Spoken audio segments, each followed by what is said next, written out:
만화 그리는 회사원 김혁규입니다. 오늘은 디자인이 너무 좋아서 문제가 되는 제품을 소개해 드릴게요.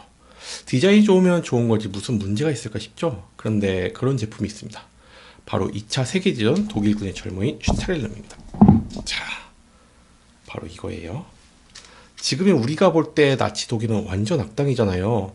근데 군복이나 헬멧이 너무 멋있어요. 바로 이게 문제죠. 악당은 악당처럼 험악하게 생겼어야지 주인공처럼 멋있으면 안 되잖아요. 그래서 슈타렐름을 디자인이 좋아서 문제라고 이야기하기도 합니다. 이 슈타렐름은 제가 2018년에 런던 디자인 어워드 시상식에 참가하러 영국에 갔었는데요. 그때 포토벨로 마켓이라는 골동품 시장에 고지도를 사러 갔다가 이걸 발견하고 구매를 했습니다.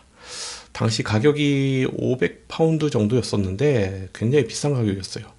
그래서 살까 말까 좀 고민을 많이 했었는데 웬만하면 안 샀을 텐데 이 슈타렐름은 살 수밖에 없는 특별한 이유가 있었습니다. 네, 여기 보시면은 무려 나치 친위대 이 슈타렐름이었기 때문이에요. 여기 번개 마크 보이시죠? 이게 SS를 상징을 하는데 히틀러의 정예 부대인 슈트스타펠의 마크예요.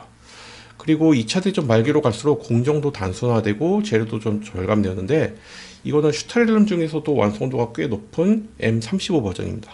그래서 덜컥 사서 이렇게 한국으로 가지고 왔습니다. 네, 이제 이 헬멧의 디자인에 대해서 이야기를 해볼게요.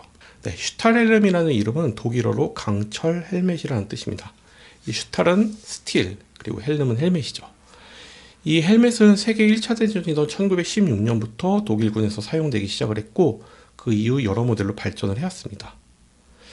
1916년 2월 베르덴 전투의 돌격 때부터 보급되었고 그 우수한 성능이 입증되자 전군 보급이 확대되면서 1918년에는 대부분의 독일군이 착용을 했습니다. 그런데 여러분, 2차 세계대전 영화는 많은데 세계 1차 대전 영화는 많지 않은 점 아시나요? 네, 세계 2차 대전에서는 탱크나 비행기, 전함같이 멋진 게 많이 나오고 전투도 상당히 드라마틱했는데요. 세계 1차 대전은 참호전이었습니다. 말 그대로 보병들이 땅을 파고 그 안에서 기다리다가 총을 쏘고 포탄 쏘고 또 기다리고 총을 쏘고 포탄 쏘고 아주 지루한 전쟁이었어요. 그래서 이 슈타렐름은 보병들이 참호전에서 포탄의 파편을 맞고 폭발에 따른 충격음을 이겨내기 위해서 고안된 디자인이에요. 그래서 귀 부분을 덮어주는 이 독특한 모양의 체를 갖추고 있는 특징이 그리고 후두부까지 효과적으로 막아준다는 그런 장점이 있었어요.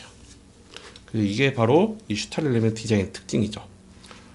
그래서 앞에서 말씀드린 것처럼 이 헬멧의 이름은 슈타렐름이에요. 이름은 슈탈인데 재료는 사실은 진짜 스틸은 아니고 합금 철강입니다. 순수한 철이 아니라 다른 금속도 섞였다는 뜻이죠. 아시다시피 독일은 제조업 국가죠.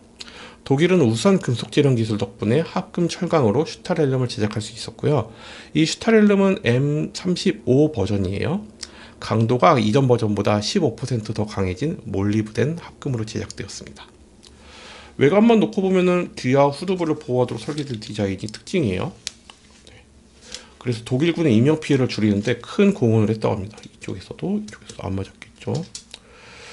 그런데 이게 앞에서 말씀드린 것처럼 합금을 사용을 했고 또 이렇게 곡률이 좀 많다 보니까 디자인이 이제 다른 나라의 철모에 비해서 제작 단가가 좀 비쌌다는 게 단점이라면 단점이라 할 수 있겠습니다. 철모 안쪽을 볼게요. 이 안쪽 철모의 안감은 가죽으로 되어 있고요. 끈을 조여서 철판이 머리에 직접 닿지 않도록 설계가 되어 있습니다. 그리고 여기 들어있는 이 알루미늄은 링이 있는데 이 철모의 리벳에 3개로 고정이 되어 있고요. 2개는 관자놀이 부분, 그리고 하나는 후면에 있어요. 링이 붙은 가죽은 머리에 직접 닿는 부분으로 머리에서 올라온 열기가 통과하도록 구멍이 여러 개 뚫려 있고요. 그리고 철모 양측에 통기구 여기 구멍이 있죠. 구멍을 통해서 이제 열이 빠져나가도록 있습니다. 그리고 이 턱끈은 좀 지금의 남자들 벨트랑 좀 비슷하게 생겼어요. 그래가지고 이 안에는 13개의 이제 구멍이 뚫려 있어가지고 턱끈 길이를 조절할 수 있었어요. 근데 이 턱끈이 좀 자주 떨어져가지고 부품 조절도 잘 안 돼서 자체 개조를 좀 많이 했었다고 하는데 이거는 가죽끈 그대로 붙어 있습니다. 그리고 이때만 해도 지금 철판을 이게 안쪽으로 말아서 접었어요. 근데 M42 버전부터는 물자 절약을 위해서 이 리벳 요런 부분도 없어지고 요것도 바로 절단했었고 그리고 안쪽 이 링도 아이언으로 좀 교체가 되었다고 합니다. 이 슈타렐름에는 나치 마크와 SS의 친위대 마크가 붙어 있어요. 이 상징들은 단순한 디자인을 넘어서 당시의 이데올로기와 권력을 의미했죠. 나치 마크, 즉 하켄크로이츠는 나치당의 상징이죠. 독일 국민들에게 민족적 자부심과 나치 이데올로기를 심어주기 위한 도구로 사용되었습니다. 그리고 여기 SS 이 슈츠스타펠 친일 마크 역시 이러한 선전 도구로 활용이 되었고요. 그 권위와 위력을 상징을 했습니다.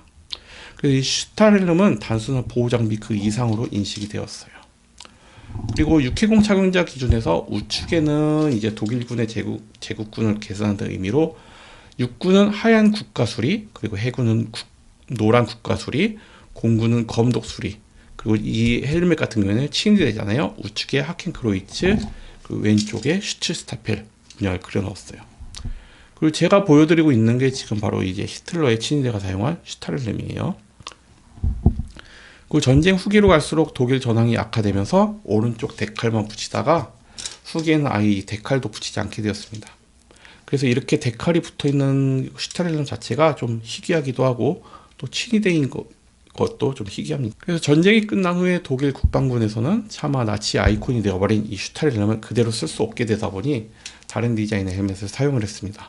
바로 M56인데요. 세계 2차 대전 말기에 만들어졌는데 아돌프 히틀러가 강력히 반대를 해서 채택되지 않았던 디자인입니다. 자, 한번 사진을 볼게요. 네. 그러고 보면 히틀러가 디자인에 대한 감각이 좀 있었던 것 같아요. 여러분, 히틀러가 원래 화가 지망생이었다는 사실을 알고 계시나요? 히틀러가 16살에 예술가를 꿈꾸며 비엔나 미술 아카데미에 지원을 했었는데 그때 불합격을 하고 또 재수 한번 했는데 또 한번 떨어졌어요. 그래서 히틀러가 그때 교장을 찾아가서 항의를 했는데 공교롭게도 유태인이었던 교장이 히틀러의 그림은 예술보다 건축에 가깝다며 건축학과로 진학하는 게 좋겠다고 의견을 줬다고 해요.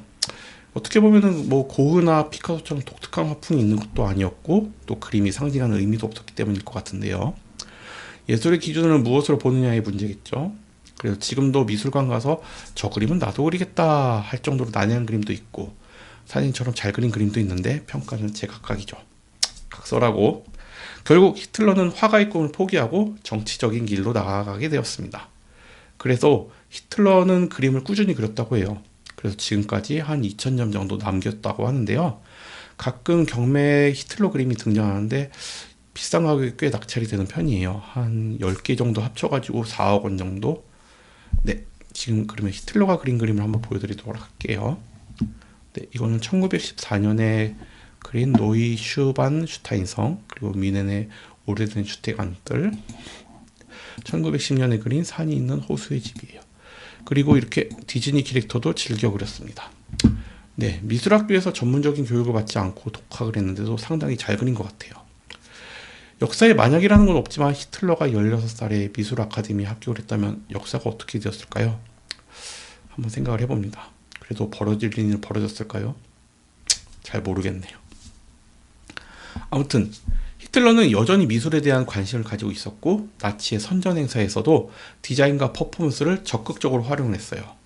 그래서 나치는 선전 행사는 철저한 무대 장치, 깃발, 그리고 조명, 군중의 동선을 활용해서 독일 국민들에게 강렬한 인상을 남겼습니다. 이러한 요소들은 사람들의 감정을 자극하고 나치 이데올로기에 대한 충성을 유도하는 데 큰 역할을 했습니다. 그리고 또 군복도 상당히 멋있죠. 패션 디자이너인 슈거버스에게 멋진 제복을 만들어 달라고 요청을 해서 주문 제작되었고 당시 이 멋진 군복 때문에 자원한 독일 청년들도 상당히 많았다고 합니다. 네, 이 슈타렐름이 디자인은 좋은데 나치 아이콘이다 보니 적극적으로 디자인을 오마주하거나 차용하기는 상당히 어려워요. 그래서 콘텐츠에서 주로 악역의 소품으로 많이 활용이 되는데요. 예를 들면 마징가 제트의 악역 철십자 군단이나 스타워즈의 다스베이더, 스톰트루퍼 군단이 활용을 했죠. 그런데 이 헬멧을 우리나라의 광복군도 착용을 했었다는 거 아시나요? 네, 지금 사진 하나 보여드릴게요. 이범석 장군이 슈타렐름을 착용한 사진입니다.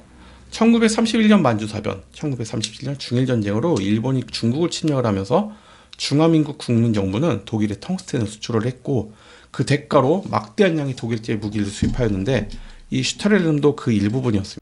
이때까지만 해도 중국의 공산당이나 국민당은 우리나라가 독립의지가 없는 일본이 그냥 식민지라고 생각을 했었어요. 뭐 식민지도 아니고 사실은 그냥 일본이었죠.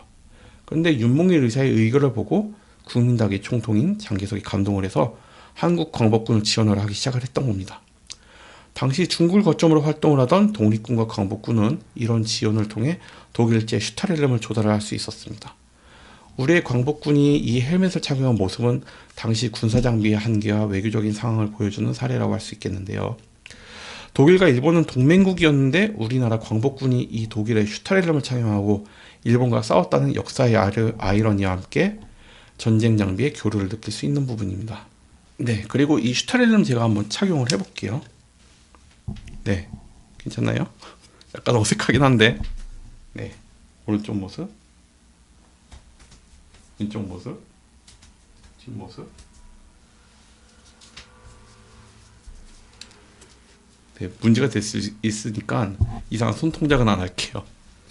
네, 이 디자인 자체로는 굉장히 매력적인 제품이지만 나치라는 역사의 어두운 면 때문에 오늘날에는 오마주하거나 디자인에 적극적으로 사용하기 매우 어렵습니다. 네, 디자인이 너무 훌륭해서 오히려 문제가 되는 이 아이러니한 상황이죠. 오늘 이야기 재밌으셨나요? 디자인과 역사의 경계에 대해 다시 한번 생각해 볼 수 있는 시간이 되었으면 좋겠습니다. 네, 다음 주에는 헝가리 총리가 우리나라에 선물했던 지도를 소개할게요. 동해라고 표기한 1750년대 한반도의 고지도인데요. 오래전부터 고지도를 수집해서 제가 이런 자료가 꽤 많답니다. 네, 진품입니다. 네, 다음 역사 이야기도 기대해 주세요. 오늘 마칠게요. 감사합니다.